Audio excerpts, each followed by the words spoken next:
Hi guys, how's it going? Ivano here with a new video, and today we are going to talk about how you can do more damage in Star Wars The Old Republic PvP.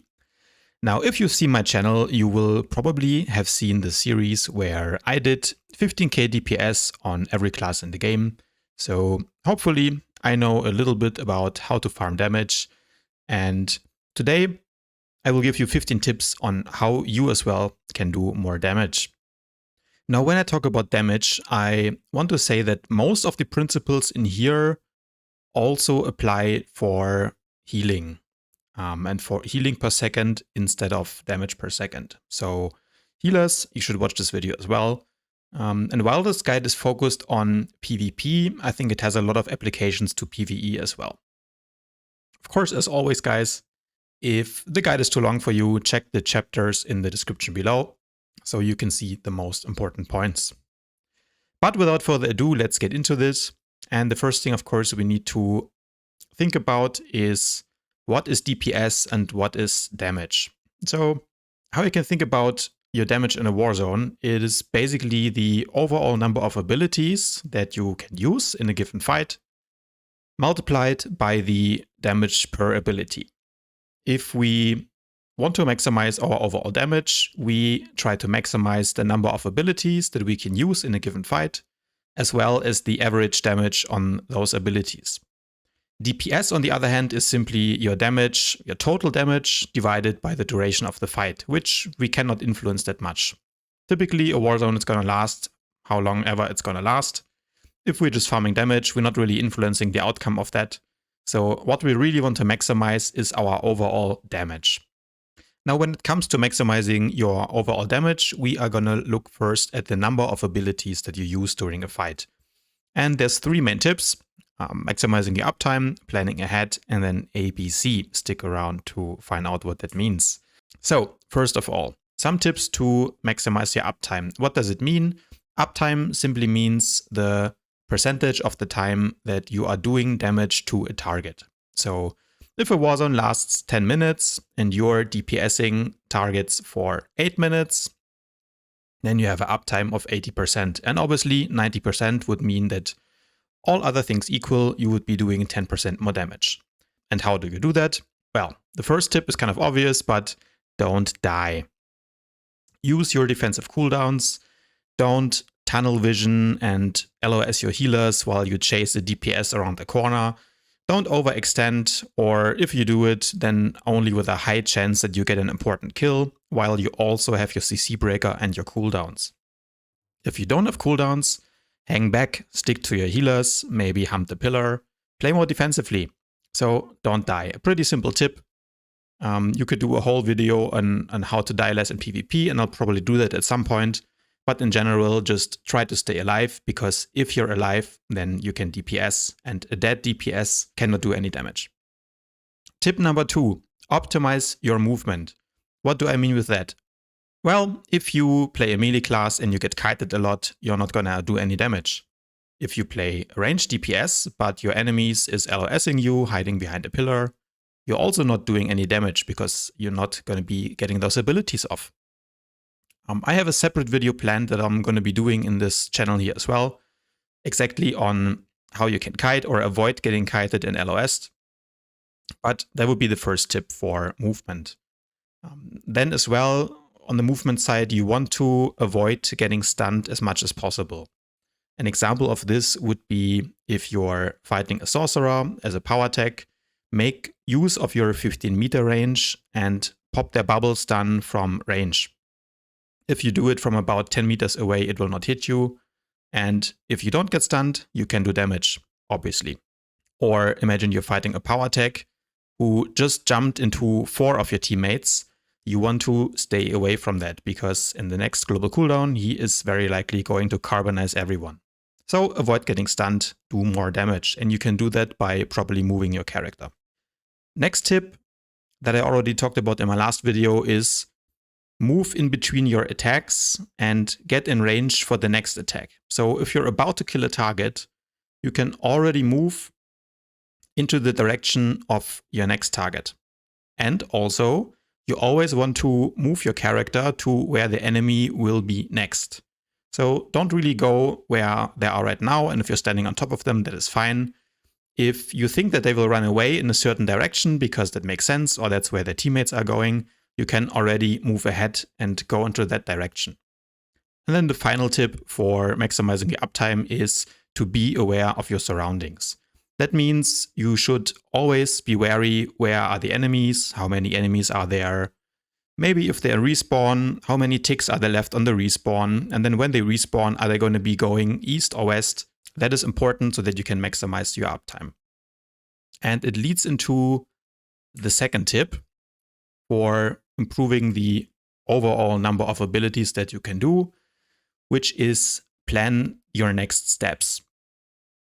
And the first tip I have for this one is to be aware of your cooldown. Now, obviously, if you're not using cooldown text and you don't know exactly how many global cooldowns are left until you can use, let's say, Raging Burst again on a Marauder, then you're not going to be able to follow the rotation properly. So be aware of your cooldowns, make sure you have your interface set up in a way that enables you to see all your cooldowns, and then actually train yourself to look at them. Just play the class a lot so that you kind of know also roughly how often you should be using an ability. That is very important. By the way, guys, all the videos that I'm referencing are going to be linked in the description below. So if you haven't seen my how to set up your interface video, you should check that out first. Tip number 5, think about your next 2 global cooldowns. What I mean with that is it is always better to be proactive and know what abilities you're gonna use next because they are about to come off cooldown than to react to an ability coming off cooldown. And this is also connected to the movement part that I was talking about earlier, because if you know that in 2 global cooldowns your big AoE ability is going to be ready, you can already look for a group of enemies and try to position yourself in the center of them. So think ahead, don't react, you be proactive. And then the final tip would be to track big enemy cooldowns. Now, you're not going to need to be aware of everything that they use, but it's always good to know if a sorcerer has used their bubble or if a mercenary has used reflect, because that means obviously they don't have it anymore and allows you to do more damage on them without it being negated. I will do a separate video at some point on how to set up these cooldown trackers using star pars, so subscribe if you want to see that. So, final tip for how to get more abilities off is always be casting. People sometimes talk about APM, which basically just means the actions that you do per minute.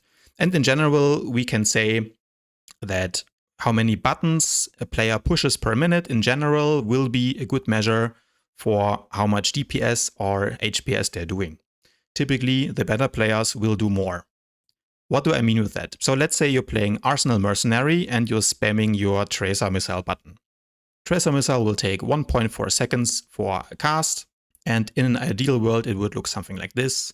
The cast goes off, after 1.4 seconds it finishes, you click the button again, and after another 1.4 seconds the next Tracer Missile is cast. That means in 60 seconds with a 1.4 second duration you would get 42.8 actions per minute. However, what is actually happening is this.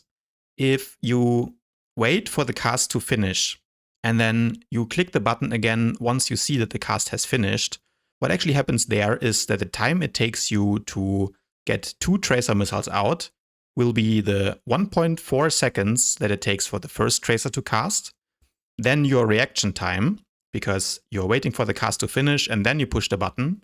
So this could be something like 0.1 seconds even. But then after you push the button, there's also lag. And this is of course both the latency, which your computer will have to the SWTOR servers, but then there's also input lag. So as you see the first cast finishing, already there is a delay between your GPU sending the frame to your monitor and the monitor actually displaying it. So long story short, there is a lot of lag. And what you should be doing is not reacting to the cast bar being finished and the ability going off, but instead you should be spamming your keys. So as the ability is about to finish casting, spam that keybind 3, 4, 5 times quickly as fast as you can. And by doing this, you are eliminating the reaction time and you will queue up the ability to be cast as soon as possible. Now, because of latency, there will be still a little bit of overlap and you will never get the tracer missiles out perfectly as you want them. So reaching this theoretically perfect 42.8 APM in the tracer missile case might not be possible, but nevertheless, it is way better than reacting to a finished cast. So tip number 7 is spam your keybinds. This is why you hear the best PvPers always clicking on their keyboards. Tip number 8, kind of similar thoughts here. This just goes to maximizing your overall number of abilities. You never want to AFK, obviously, in a match. If you're in a match and you want to do maximum damage, you always need to look out for the next target, and you always want to be pushing a button. Sometimes it's even better to push the wrong button than to waste a global cooldown and don't push any button at all. Alright, now if we think about how to maximize the damage per ability that you use, there is 3 main things, and the first one would be cooldown stacking. So with cooldown stacking, what you want to do is you want to maximize your burst windows by stacking the cooldowns together. That means using them at the same time. So let's say a Marauder on your team just popped Bloodthirst, which is of course a 15% damage buff. You're playing Mercenary, so now is the perfect time to use your offensive cooldowns. For example, Supercharged Celerity, which is a 10% Alacrity buff. Because that means that not only will you do 10% more abilities because of the Alacrity buff, but all of these abilities will also hit harder because of the Marauders buff. And because those bonuses stack, they are multiplied, leading to an overall higher amount of damage compared to chaining them, so using them one after another. Another example would be if you're playing PowerTech, you always want to combine your explosive fuel, which gives you 25% critical chance, with your power yield, which gives you 10% more damage. So always make sure to use the cooldowns together unless there's a good reason not to do so. Tip number 10, be aware of your relic procs. Now the relics make up for quite a substantial amount of damage, and ideally you want to pop your active cooldowns when your relics are proccing. Now obviously the relics that most players are going to be using, you cannot actively control them. They will just proc roughly every 20 seconds. However, there are some add-ons that allow you to track the internal cooldowns, and then in this case you can be aware when the relic is about to proc. And that's of course the perfect time to stack your offensive cooldowns over them and to burst the enemy into oblivion. Have another video planned on coming on that soon, so make sure you subscribe to stay tuned and don't miss that. Tip number 11. Now this goes into the area of class knowledge, and of course, I've already mentioned this in past videos. It is crucial that you know your PvE rotation by heart, including the keybinds, and you practice it on a dummy. But Ivano, I thought this was a PvP guide. Well, yes, but if you don't know how to do optimal damage in a static scenario, meaning where the enemy is not fighting back and you're just parsing on a dummy, if you can't do that, how can you do optimal damage in a dynamic scenario where there's enemies moving, they're fighting back, they're using cooldowns? Well, you can't, obviously. So the first step would be to learn it kind of with the training wheels on in the PvE rotation and maybe use it against a static enemy such as a flashpoint boss. And once you really have it down, then you can focus on the PvP aspects of it. So first thing I would do, I would look up a guide or I would look at a parse on Parsley and I would learn the rotation. From there, you can figure out your priorities, meaning if I play PowerTech, Advanced Prototype, and I have Rocket Punch and Thermal Detonator both coming off cooldown, I know that I should be using Thermal Detonator first because it does more damage per activation. And this is exactly what we talked about. I'm going to be prioritizing using that one first, unless there's a good reason, such as that I am predicting that I'm going to get a knockback soon. And obviously Rocket Punch would be way more useful to use first because it only has a 4-meter range and I can still use my Thermal Detonator one cooldown later. Okay, tip number 12 is know your enemy.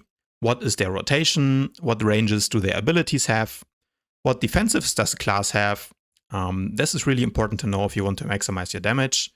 And it goes a little bit into my final point, which is target selection. If you know your enemy, if you know the other classes, and if you have tracked their cooldowns, then you know how to pick a good target. And with picking a good target, I mostly mean you want to focus on picking weak targets. So either that's a target that has already used their defensive cooldowns, or because they're a new or inexperienced player, they don't know how to properly use their defensive cooldowns. So, I mean, maybe that's a little bit mean, maybe that's just me, but at the end of the day, it's PvP. It's either you kill or you be killed, right? At least it's just a video game. So nothing to take too serious, but if you want to do maximum damage, then you don't want to fight good players, you want to fight weak players, you want to fight weak targets with low armor and no damage reduction. Tip 14, focus on AoE. So if you see that big cuddle puddle and you're a Vengeance Juggernaut, then of course it's slam time. And I cannot stress enough that all of the crazy damage numbers that I have seen don't really come based on the skill of the player so much, but mostly on the enemy players deciding to have a big stack fest and just cuddle up in a pile. So if you see that, or if you can even force them with grapple or by forcing them to fight you in a choke point, then prioritize your AoE abilities, because those obviously will hit multiple targets, which will double, triple, or quadruple their damage. Final tip, a little bit about the DPS mindset. And the way that you have to see it is to think of other players really as almost target dummies.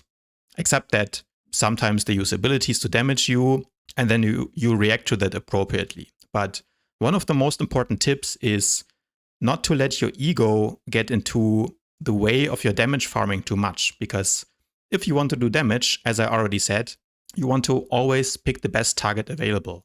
And if a guy keeps tunneling you, what do you care? You're gonna out DPS him, and at the end of the war zone, you're gonna write, GG mate, nice damage. That's all there is. So other players at the end of the day, see them as target dummies. Don't let your ego get into it and just farm damage, because the scoreboard doesn't lie. That's all I have for today, guys. Hopefully you enjoyed it, and if it helps you do a little bit more damage, why don't you leave a like on the video, subscribe to the channel, and I'll see you guys tomorrow.